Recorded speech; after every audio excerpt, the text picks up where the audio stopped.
just for execution, or what do you attribute it to at the one-score games that you guys just haven't been as good as you were last season?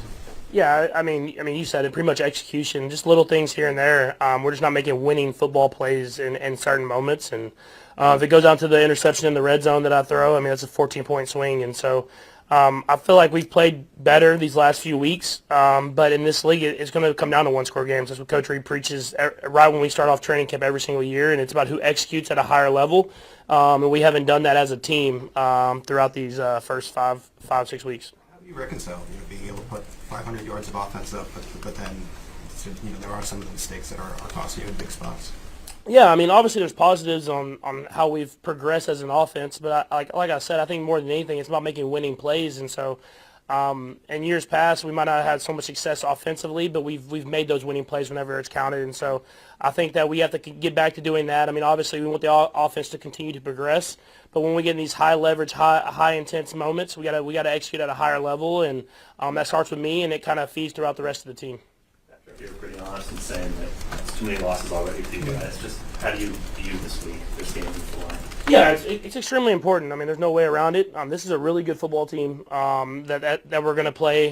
They play extremely hard, and they have a mentality. They're going to come in and win a football game, and so we have to match that intensity. We have to match that mentality, and then knowing that it's going to take our best football, everybody, offense, defense, and special teams, and we got to go out there and prove it on Sunday. And so we got to start off with a great week of practice, and then come in with the mentality, and we're going to find a way, no matter how it looks, that we're going to find a way to get a win. You said after the game that you got to find a way to make the tackle on that interception, or at least slow them up. Andy hadn't been willing to run you on the quarterback sneak. There are some quarterbacks that are told don't take part in that. You're too valuable to let that happen. What does Andy tell you about when that happens, making a tackle? Is he telling you to get in there and get him, or is he telling you to get out of the way? He's never told me anything like that, but I mean, regardless, I'm a football player more than a quarterback, and I got to find a way to tackle the guy, or at least slow him down so other guys can get there. And playing that quarterback position after interceptions is, I mean, first off, it's your mistake, so you gotta find a way to limit the mistake, and then you're kind of in that safety type position where it's kind of you and then no one else, and so got to be better in that situation, obviously, and try to slow him down, if get a hand on him or anything like that, just so someone else can get there and make that tackle and let our defense bail us out of a bad mistake. Patrick, we didn't ask you after the game about the zero play to Taekwon in the first quarter there. What did you see on that part? Yeah, we knew they had some kind of different fronts there on that third and medium type range, and we had a good plan for it. They actually gave us an unscouted look in that situation as well. That's why they kind of got through there. But we knew when they did that, they leveled and flat-footed, kind of thinking the balls would come out fast. And I've always been of the mindset if they're going to blitz, we got to be aggressive and throw the ball down the field. It's like your best opportunity to do that. And so give a guy a chance on the field. And I didn't get far enough, but Taekwon did a great job coming back and adjusting to the ball and making a play. It's only a month into the season, but are you still seeing unscouted looks pretty regularly? You feel like you don't see on tape from other teams? I mean, everybody always adjusts their stuff here and there. But I thought they did a good job. They gave a couple. I mean, really, I think it was about those two unscouted looks that they had situationally, and that's what defenses are going to do. It's about you being able to adjust on the fly and be able to make the right protection calls and stuff like that. And so. That happens every game. I think that it was just big moments where it was a big play, one our way and one their way with the unscouted looks. Patrick, on that throw, were you able to see it land, or were you on your back by then? Because it sure looked like you were almost over by the time you let it go. I didn't see it necessarily land, but I could see he came up with the. I don't know how to even explain it. I kind of could see through people's feet and stuff like that he caught the ball. So just giving guys chances down the field. We had talked about it all week. I told the guys, like, if they bring the pressure in this situation, I'm gonna throw the ball down the field and let y'all make a play. And he accepted that challenge and went up there and made a play. Is it a weird sensation though to be like essentially on your back as the play is happening? I think you kind of get used to it at quarterbacks. So a lot of times you're throwing the ball, you're getting hit, you're trying to hang into the last possible second, and so I've never even thought of it, honestly. So it usually is where I am at whenever a big play happens.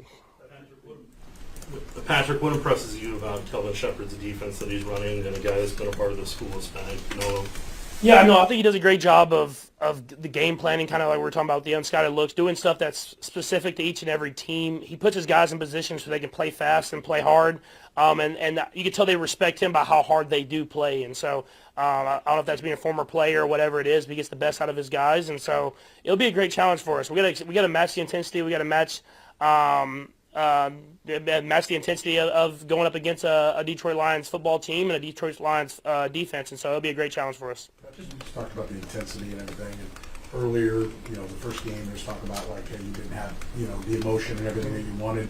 You had the best game for the running backs, today. They seem to have the intensity. How much did that carry forward, and how much did that drive the offense, at least the yardage success you guys had? Yeah, for sure. I mean, when we're able to run the ball like that, and then being able to play action and do bootlegs and stuff like that off of the run game, it really just opens up the entire offense. And I thought both those guys, all three of them, really ran really hard when they got the ball in their hands. And so it's just finding ways to put them in positions to succeed. And I thought the offensive line did a great job of, you could tell their chemistry, because pass blocking is one thing, but run blocking, it's a lot of chemistry and trading off blocks. You can tell that stuff's building with time and with more and more reps. And so I think it'll continue to get better and better as the season goes on, and those guys will continue to have more and more success. Do you want to be this team's leading rusher? However we win football games, I don't care how that looks, but it doesn't look like that's helping us right now. So if we can, if the other guys get running and we start winning football games, I'll take that. Patrick, just outside the record, how do you feel about the offense and the trajectory right now? We're getting better. I mean, that's all you can do is we're getting better and better. And obviously, we got one more week that we'll continue to add Rasheed. So just getting him into the offense as well. But at the end of the day, it's all about winning. And so I think if we can start making those winning plays, that's the last step that we need in order to take our offense to the next step. Patrick, you've basically grown up in this social media age, right? So after the game, I guess Chris deleted some of his social media because people didn't like the last play. Taekwon talked to us a couple weeks ago about when he was young and struggling. It was not good for him. How do you handle that? Do you have advice for younger players or anyone on the team on kind of how you deal with that during the year?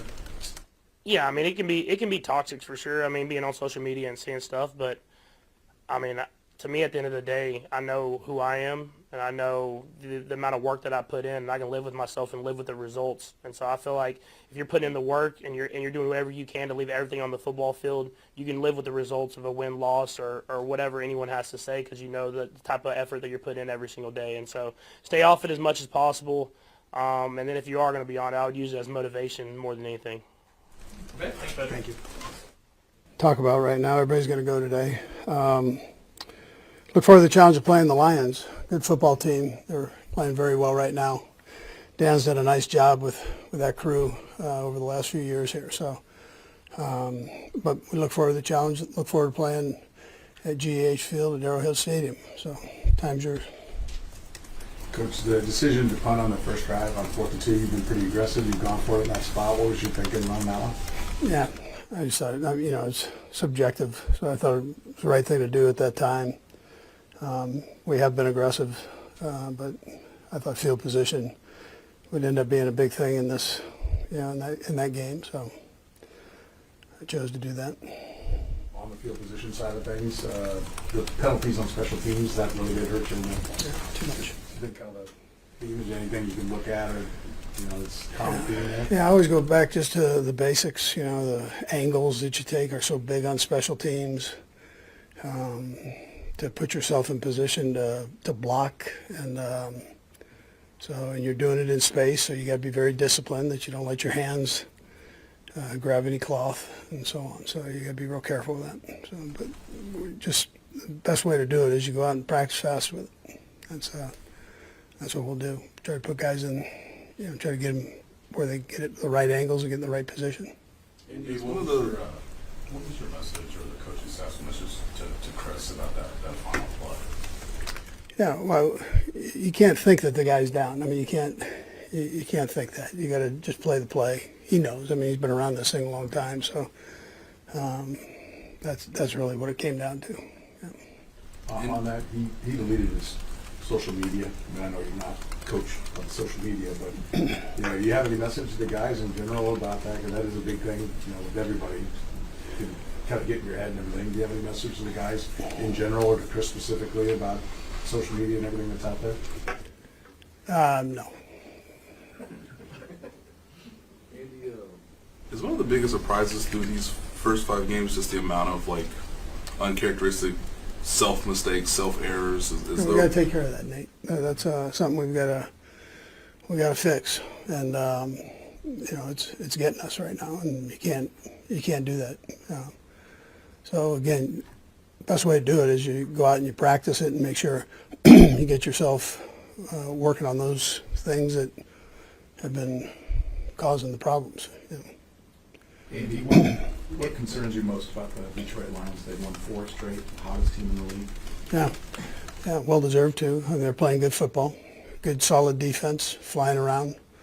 Offense, they've been very effective offensively, point-wise and execution-wise. So they haven't had the self-inflicted wounds, as much as some other teams. So you know that they're not going backwards, and so we've got to make sure we take care of business, stay aggressive, and on both sides of the ball and special teams for that matter. Yeah. And what do you see from the Lions' offense and defensive lines? Yeah, they're strong in both those spots. I think that's been well documented. They're good offensive line. Been together a while, and they do a good job in the run and the pass game. And then defensively, likewise, they're solid in the pass game. Got a good scheme. They're good in the run game, so they cover their gaps and so on. Yeah. Well, good. I say it here in a few. I get that he seemed to sort of in his own way break out a little bit in this past game. What went right for him against? I thought he did a good job, not only running but catching the ball, blocking when he was asked to. So he got a little bit more play time, which I think is good. Kind of get him into the swing of things, and that helped. At the same time, Kareem had a good day. So. Harold? Andy, when it comes down to the one-score games, had so much success last season, obviously started at 0-3. Do you detail just problems like uncharacteristically or something? That's this league right now. I mean, there's so much parity, and you got to. That's why I mentioned after the game the penalties, turnovers, so on. You can't have those. Games are too close. Too much competition, equal competition. So you gotta take care of business there. My responsibility to make sure that's done. Blair? And what do you make of some of the struggles that Harris and Butker's having this year? Yeah, I think like any golfer, right? You guys have all golfed, and sometimes you're hitting it good, and other times it's off. But you work through it. You keep swinging, man, and he'll do that. He's a talented kid, tough, mentally tough, so not really worried about him. Yeah. Coach, when you're facing someone like the Lions, and I don't know what all the data says, it seems like they're pretty aggressive as well, 4th downs, things like that. Do you match aggressiveness with other opponents, home, road? I mean, how do you guys kind of go through that part of it when you're getting ready? Yeah, listen, I just make a judgment. It doesn't matter necessarily who we're playing that way. I just try to make a judgment on from what I go into the game thinking a certain thing, and then do it.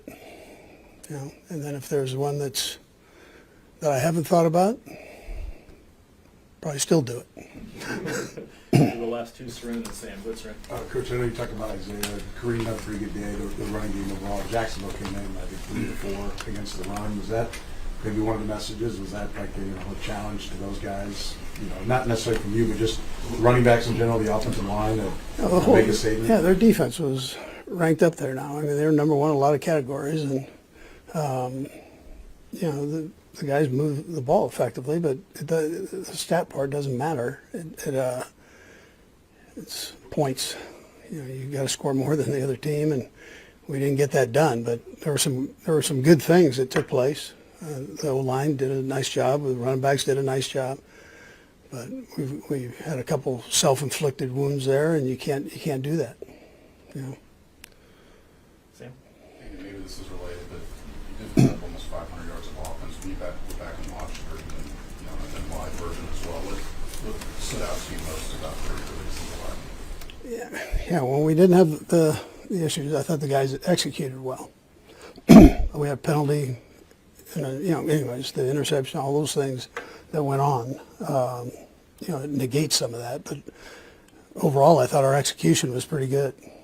But you got to score more points.